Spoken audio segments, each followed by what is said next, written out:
Hello दोस्तों, नमस्कार। तो आज हम आपके सामने स्टोरी पेश करने जा रहे हैं, जो स्टोरी का नाम है पति में छुपा था खतरनाक पिशाच। तो मैं स्टोरी अब स्टार्ट करती हूँ। मुझे पता है कि कुछ लोग मेरी यह सच्ची कहानी पढ़कर मुझे खुदगर्ज या बेवफा औरत समझेंगे, पर मौत से तो सभी को डर लगता है ना।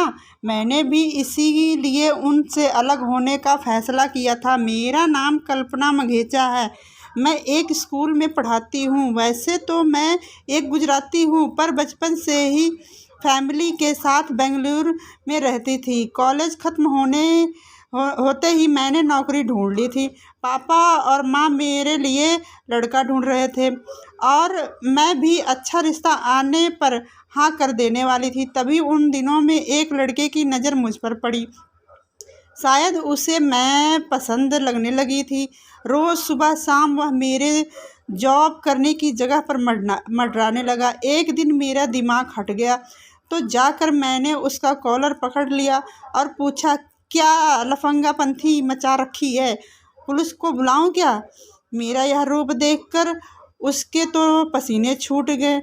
वह सॉरी सॉरी बोलने लगा और मुझे जाने दो, आगे से तुम्हारे आसपास भी नहीं दिखूंगा, ऐसा बोलकर मिन्नतें करने लगा। मैंने भी उसे जाने दिया। एक हफ्ते तक तो वह दिखा नहीं, पर फिर अचानक वह नजर आने लगा। लेकिन अब वह काफ़ी दूर खड़ा रहकर मुझे निहारता रहता और मैं उसकी ओर देखूं तो वह फौरन नज़रें घुमा लेता। मुझे लगा कि शायद वह काफ़ी सीधा लड़का था और दिखने में भी ठीक ठाक था। तो मैंने फैसला किया कि उससे बात करूं, क्योंकि मुझे नहीं लगता था कि वह लड़का मुझे प्रपोज करने की हिम्मत करेगा। मुझे मालूम था कि सामने से गई तो वह डरकर भाग जाएगा। इसलिए मैं चुपके से उसकी बाइक के पीछे जाकर खड़ी हो गई और उसके शोल्डर पर टैप किया। मुझे इतने करीब देखकर उसकी हवा टाइट हो गई। वह फौरन बाइक स्टार्ट करके भागने की कोशिश कर रहा था। मैंने फटाक से बाइक की चाबी निकाल ली और उसे कहा कि इरादा क्या है? इस बार भी उसकी हालत पतली हो गई। घबराए हुए गूंगे जानवर की तरह बूथ बनकर वह मेरे सामने कुछ देर खड़ा रहा। फिर फबल मारते हुए धीरे से मुझसे बोला कि आई लव यू। सच कहूँ तो मेरी हंसी छूट गई। लड़का अच्छा था, पर मुझे समझ नहीं आ रहा था कि वह इतना ज़्यादा क्यों कांप रहा है। मैंने उसका हाथ पकड़कर उसे कहा कि घबराओ मत, मैं तुम्हें खा नहीं जाऊंगी। मुझे पता है कि तुम मुझे पसंद करते हो, इसीलिए मेरे आसपास चक्कर काट रहे हो।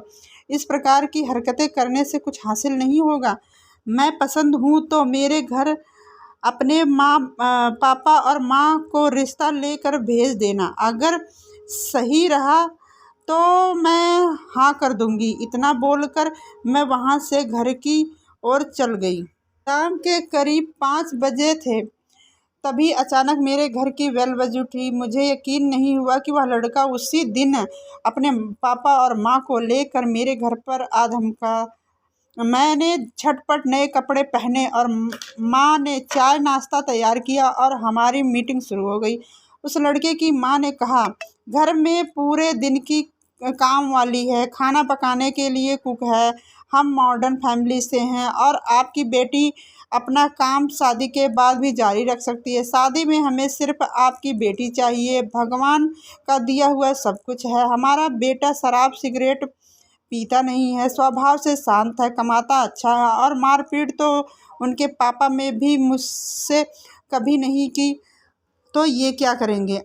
आप और भी कुछ पूछना है तो आप पूछ लीजिए। मेरे पापा और माँ तो दंग रह गए। उन्होंने मेरी ओर देखा। मैंने फौरन हाँ करने का इशारा दे दिया।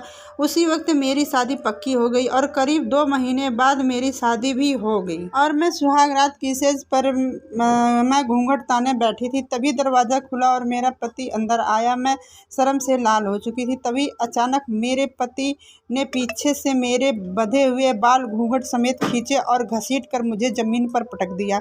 मैं दर्द से कराह उठी और मेरे रोंगटे खड़े हो गए। मैंने उसे कहा कि यह सब क्या है, ऐसा क्यों कर रहे हो? उसने मेरी बात का एक भी जवाब नहीं दिया और मुझे गले से पकड़कर वापस बेड पर पटक दिया और फिर वह मुझे जानवरों की तरह गुर्राहट करते हुए नोचने काटने लगा।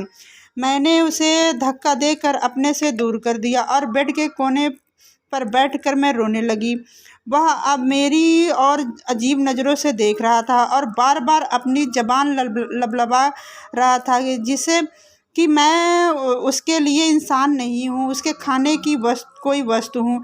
मैं खौफ में थी, पर फिर भी हिम्मत कर मैंने उसे समझाने की कोशिश की और रोते रोते उससे कहा कि यह तुम्हारा प्यार है, इसीलिए दिन रात मेरे पीछे पड़े रहते थे।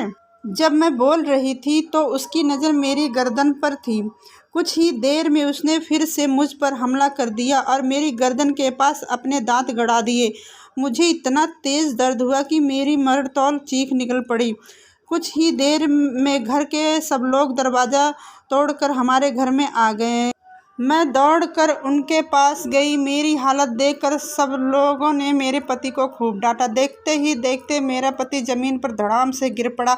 उसी रात मेरे पापा और माँ को वहाँ बुलाया गया और शादी की पहली रात को मैं अपने घर वापस चली गई। मेरे ससुराल वालों ने मेरे पति पिशाच का साया पड़ने का हवाला दिया और उन्होंने कहा कि इसके पहले उसने कभी भी ऐसी हरकत नहीं की। यह सब पहली बार हुआ था।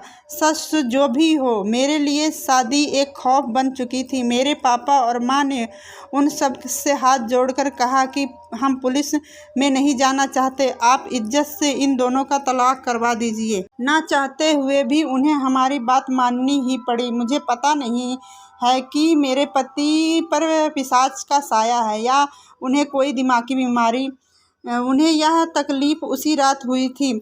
उसके पहले भी वह ऐसा बहसी बर्ताव कर चुके थे।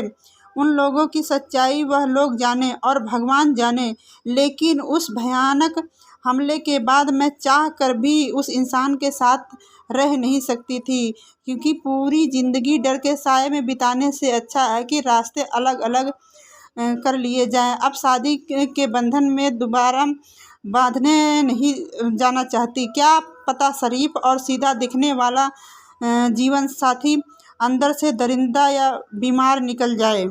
इस लड़की की कहानी अगर आप लोगों को पसंद आए तो प्लीज़ सब्सक्राइब कीजिए, लाइक कीजिए, कमेंट कीजिए और हम सपोर्ट कीजिए, जैसे कि हम और इससे भी अच्छी अच्छी वीडियो आप लोगों के सामने पेश करें। थैंक यू, धन्यवाद। खुश रहिए, मस्त रहिए।